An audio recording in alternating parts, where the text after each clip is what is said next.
இருக்கக்கூடிய 3ஆம் ஆண்டு மாணவர் அவர்களை வரவேற்கிறோம். நல்ல கைத்தட்டலோட வரவேற்கிறோம். உங்களில் ஒருவராக பேச வருகிறார், அதனால நல்ல உற்சாகம் கொடுங்க. அனைவருக்கும், நடுநிலை தவறாத நடுவர் அவர்களுக்கும், மாணவர்களுக்கும், ஆசிரியர்களுக்கும் எனக்கு முதற்கண் வணக்கம். எனக்கு முன்னாடி வந்து பேசுனவங்க ரொம்ப நல்லா பேசுவாங்க, தமிழ் தாயை போற்றி வாழ்த்தினாங்க. எனக்கு வாழ்த்துறதுக்கு வார்த்தை இல்லாத அளவுக்கு பேசிட்டு போயிட்டாங்க. நடுவர் அவர்களே, ஒன்னே ஒன்று கேட்குறேன். பூந்தோட்டம் வளர்க்கணும்னா என்ன வேணும்? இடம் நல்லா வேணும், மண் இருக்கணும், விதைக்க விதை வேணும், விதைச்சதுக்கு அப்புறம் தண்ணி ஊற்றணும், அதுக்கப்புறம் பராமரிக்கிறோம்னா பராமரிக்கிறதுக்கு ஒரு ஆள், உரம் போடுறதுக்கு ஒரு ஆள். இது எல்லாம் என்னது? உழைப்பின் கூறுகள். ஆனால் நம்ம ஆளுங்க இதையே போராட்டம்னா விதைக்கிறதே போராட்டம்ன்றவங்கன்னா எனக்கு ஒரு அப்பப்போ ஒரு பயம் வருது. ஏன்னா எதிரணிய உழைப்பையே இப்போ போராட்டம்னு சொல்லி பேசுற மாதிரி தான் எனக்கு கொஞ்சம் உணர்ச்சியில தட்டுப்பட்டுச்சு. இப்போ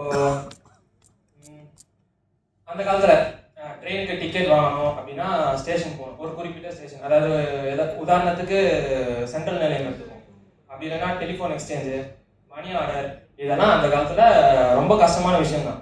வீட்டில் இருக்கிறவங்க சென்னை ஆமா வந்துருச்சு. இப்ப சென்னை போன்ற மாநகரம் நிறைய விஷயங்களுக்கு ஆப்பு வந்துருச்சு. அதான் சகோதரி சொன்னது போல கத்தி யார்கிட்ட இருக்கோ அதை பொறுத்து சொல்ல முடியாது, ஆப்பா இல்ல ஆப்பான்னு. அதே மாதிரிதான் இப்ப எல்லாமே போன்ல வந்துருச்சு. 5-6 இன்ச் தான் கையில, அப்படியே அழகா அடக்கமா இருக்கும், பாக்கெட் கூட வச்சுக்கலான்னு பாத்துக்கோங்க. இப்போ எல்லாமே ஜிபேல பண்ணிடலாம். சாப்பாடு என்ன ஜொமேட்டோ, ஸ்விக்கி எல்லாம் ஆர்டர் பண்ணிக்கலாம். நிறைய பேரை பார்த்தா வாங்கி சாப்பிட்ட மாதிரி தான் தெரியுது, ஆனா நான் எதுவும் தொட்டது கூட இல்லை அந்த ஆப்பை. அது என் நேரம். ஏன்னா எல்லாமே கரெக்டா அமைஞ்சிருச்சு எனக்கு. இப்ப எதுக்கு? பசிக்கு தான் சாப்பிட்றோம்.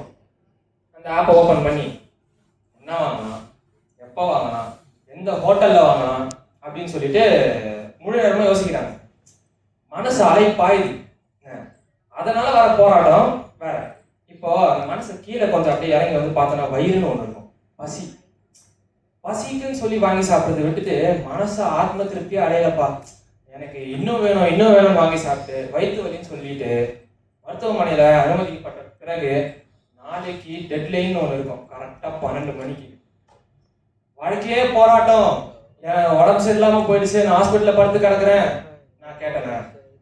கண்டதை வாங்கி சொல்லு நான் கேட்டேனா? அந்த டெட்லைன் கேட்க நான் கேட்டேனா? கண்டதை வாங்கி சாப்பிட்டு நான் கேட்டேனா? இப்போ ஒரு நாள் இதை முடிக்க முடியாம போச்சு, அப்புறம் உங்க ஆபீஸ்ல நீ மேனேஜர் கிட்ட திட்டுவாங்க, காலேஜ்ல ஃபேக்கல்டி கிட்ட திட்டுவாங்க. கிடைக்கிறத சாப்பிடு, பசிக்கு தான் சாப்பிட்றோம். மனசு திருப்தி ஓகே, அது நம்ம அப்புறம் கொண்டாடிக்கலாம். வேலை இருக்கும் போது இந்த ரிஸ்க் எடுக்கிறதுலாம் ரஸ்க் சாப்பிட்றன்ற மாதிரி அதெல்லாம் அங்கே பண்றது. எதுங்க பண்ணணுமோ அதை அங்கே பண்ணணும். நேரம் கேட்ட நேரத்தில் எதுங்க பண்றதுன்னு தெரியாம நெட்ஃபிளிக்ஸ்ல படம் பாக்குறீங்க, ராத்திரி 12 மணிக்கு தான் ஆரம்பிப்பான் படம், 3 மணி வரைக்கும் போவோம். 3 மணிக்கு தூங்கிட்டு 5 மணிக்கு எழுந்திரிச்சு பஸ் பிடிக்கணும்னு சொல்லிட்டு ஓடனா அது முட்டாள்தனமா இல்லை போராட்டமா? எல்லாரும் பண்ற தப்பு தான் நாங்க சொல்றது. அது முட்டாள்தனத்துக்கும் போராட்டத்துக்கும் உழைப்புக்கும் வித்தியாசம் தெரியாம நிறைய பேர் சுத்திட்டு இருக்காங்க. இப்போ வாழ்வியல்னு பார்த்துப்போமே, அந்த காலத்துல பாத்தீங்கன்னா 21 வயசுல படிச்சு முடிச்சுட்டு வேலைக்கு போகணும், 24 வயசுல கல்யாணம், 25 வயசுல குழந்தை, 28 வயசுல வீடு. அப்படிலாம் இல்லை, ஜாலியா இருக்காங்க. எனக்கு தோன்ற வரைக்கும் படிப்பேன், தோணும் போது கல்யாணம் பண்ணிப்பேன், தோணும் போது ஊர் சுத்துவேன், வெளிநாட்டுக்கு போவேன், வருவேன், கொள்வேன். நான் தனியாக கூட வாழ்ந்துக்கிறதுக்கு எனக்கு திறமை இருக்கு. இங்க நிறைய பேருக்கு சமைக்கவே தெரிஞ்சிருச்சு. இப்போ பசங்க நிறைய பேருக்கு சமைக்க தெரிஞ்சிருச்சு. இதுக்கப்புறம் எதுக்கு சில பேர் கல்யாணம் எதுக்கு பண்றாங்கன்னு கேட்டா, நான் சமைக்கிறதுக்கு ஒரு ஆள் வேணுன்றதுக்காக பண்றாங்க. அது அந்த காலத்துல எதுவுமே வேணாம், நானே பாத்துக்கிறேன் அப்படின்ற மாதிரி எல்லாருமே இருக்காங்க. ஒரு பூந்தோட்டமான வாழ்க்கைய தனியா அமைச்சு வாழ்ந்துக்கிறாங்க இந்த காலத்து இளைஞர்கள் யோசிக்கிறாங்க. Self actualisation. நான் ஏன் பிறந்தேன், நான் இந்த பூமிக்கு என்ன பயன், பெற்ற தாய் தந்தை, கற்றுக் ஆசிரியர், படைத்த இறைவன், நான் அவங்களுக்கு எந்த வகையில பயனா இருந்தேன்னு யோசிக்கிறாங்க. யோசிக்கிற அளவுக்கு இடம் கொடுத்துருக்காங்க. அப்ப அது பூந்தோட்டம் தானே. முள்வேலியில தான் கழுத்துலையும் தலையிலையும் கட்டி போட்டு எதுவுமே பண்ணக்கூடாதுன்னு சொல்லிட்டு போட்டு உட்கார வச்சிருப்பாங்க. பூந்தோட்டத்துல யோசிக்க கொடுப்பாங்க, பேச இடம் கொடுப்பாங்க, அமர இடம் கொடுப்பாங்க. முள்வேலி இருக்கிற அந்த போராட்டத்துல கொடுப்பாங்களா? சரி, போராட்டமே வரும். போராட்டம் எங்க நடக்கும்? போர்க்களத்துல தான் நடக்கும். 2 விதி, ஒண்ணு வெற்றி இல்ல தோல்வி. தோல்வி அடைஞ்சவன் ஒண்ணு மரணிப்பான், இல்லைன்னா சிறைசாலைக்கு போவான். ஜெயிச்சவங்களை பற்றியே பேசுவோம். ஏன்னா இந்த காலத்தில் ஜெயிச்சவங்களை பற்றி பேசினா தான் எல்லாருக்கும் ஒரு மோட்டிவேஷனாக இருக்குது. ஜெயிச்சா என்ன தருவாங்க? மரியாதையோட ஊருக்கு திரும்புவான், நாட்டுக்கு திரும்புவான். வாகை பூன்னு ஒன்று வைப்பாங்க. பூந்தோட்டத்துலேருந்து தானே எடுக்கிறீங்க, முள்வெளியிலேருந்து பரிசு எடுக்கிறீங்க, அதுவும் பூந்தோட்டத்துலேருந்து தானே வருது.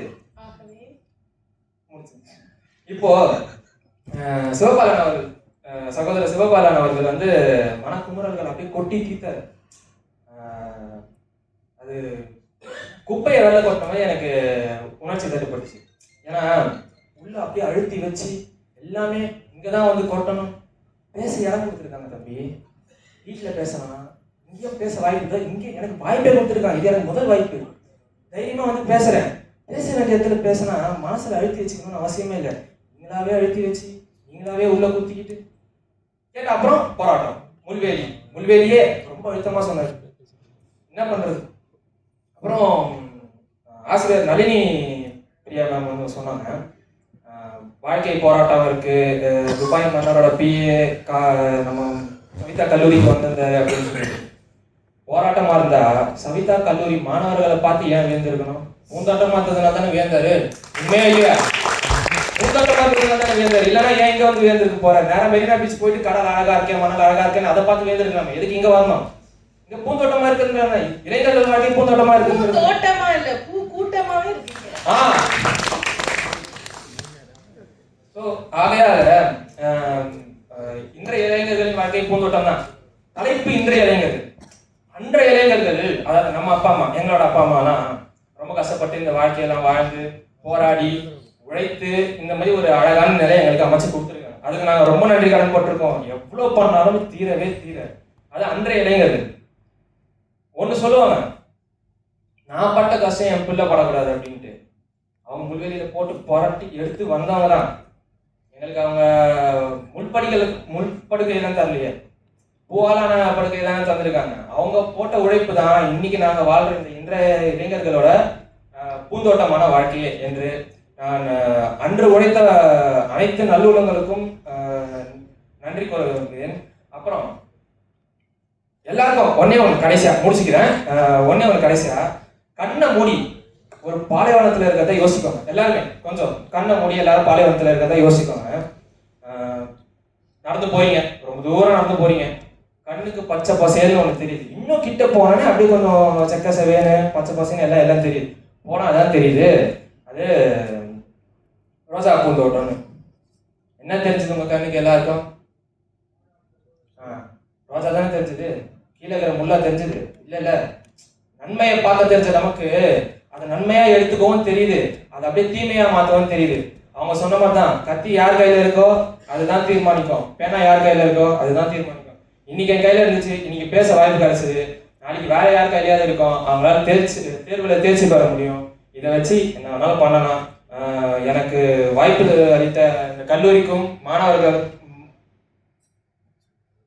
ஆசிரியர் பெருமக்களுக்கும் நன்றி கூறி விடைபெறுகிறேன். நன்றி, வணக்கம்.